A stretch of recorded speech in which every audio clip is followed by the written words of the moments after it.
Et pour hop là, cette nouvel espace du temps des polygones, la prochaine exposition, c'est Gimel. Gimel, qui veut dire le chameau en hébreu, même si l'affiche présente des dromadaires.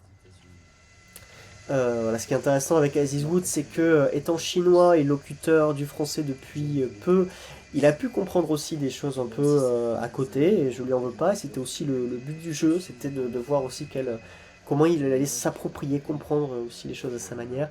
Bref, le chameau, qui sont en fait des dromadaires. Alors qu'est-ce que tout ça signifie en fait quand on tire la carte Guimel, elle nous parle de don inconditionnel, de ne pas attendre en retour. Et que peut-être le retour, il va se faire sous une autre forme que celle que l'on attend. Euh, voilà, c'est une carte qui invite, on va dire, à la générosité et au non-intéressement.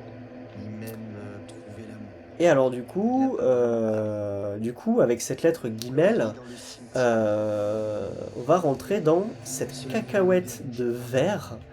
Donc la cacahuète, c'est le bar qui avait été construit lors d'un atelier à la Villa Arson de construction sur les plans d'artistes pour faire un bar à la Villa Arson, pour les soirées de la Villa Arson. On parlera des soirées plus tard.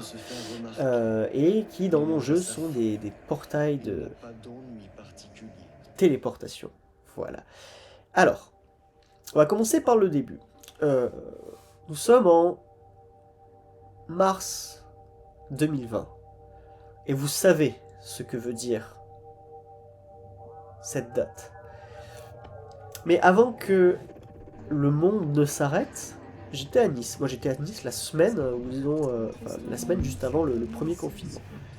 Et il se trouve que j'ai fait ce film-là. Ce film-là qui raconte, qui était peut-être prémonitoire, hein, mais qui raconte une séparation entre Pascal, qui est joué par Pavlos Ioannidis, et ici Camille, qui est joué par Maren Free, qui sont deux artistes dont vous avez vu des pièces dans la vidéo précédente. Euh,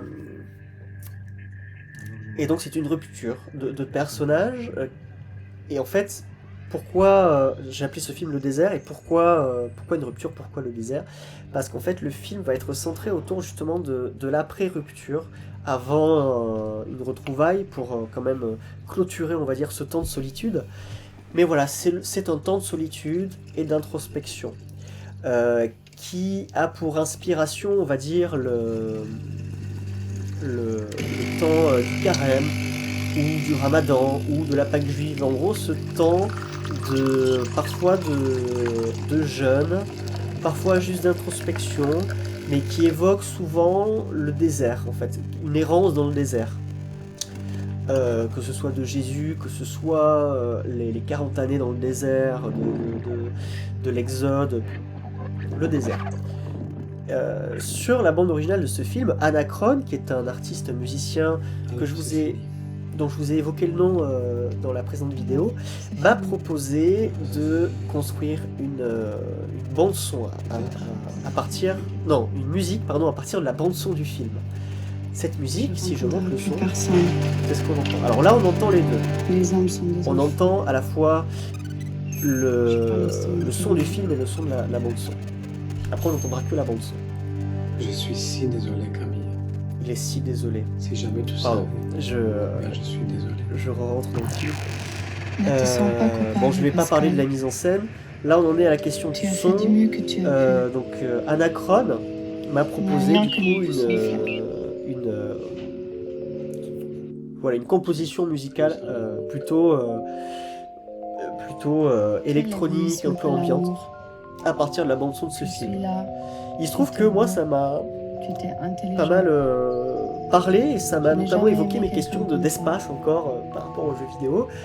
C'était au moment où je découvrais Unity, où j'en étais encore à faire des niveaux sur Minecraft, donc tous les niveaux ont été conçus sur Minecraft en fait.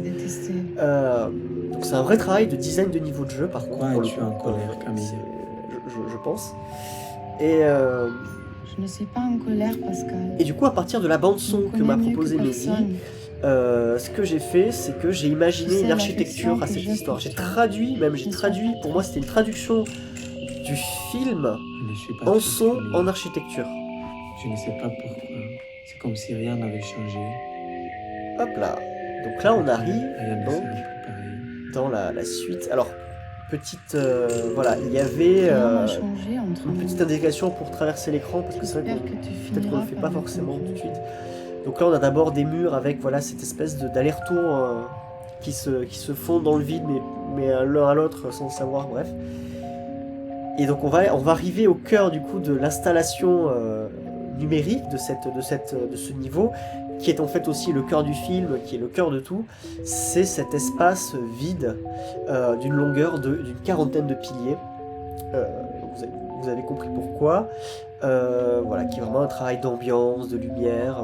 J'ai voulu vraiment m'attarder sur cette question-là à ce moment-là, sans chercher à m'encombrer avec des questions vraiment de jouabilité, d'interaction. Là, c'était vraiment traduire une histoire, un film, un scénario en espace. Et voilà, là, si je continue, tac, j'arrive dans cette salle-là.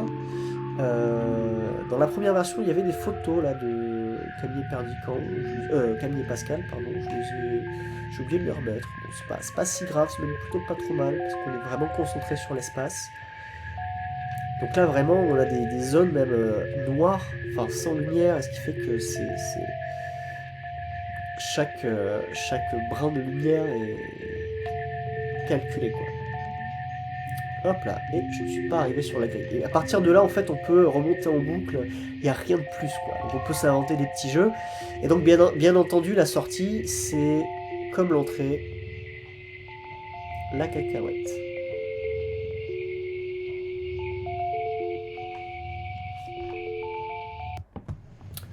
Voilà, rien de plus à dire sur Guimel le chameau. On se retrouve à la prochaine exposition.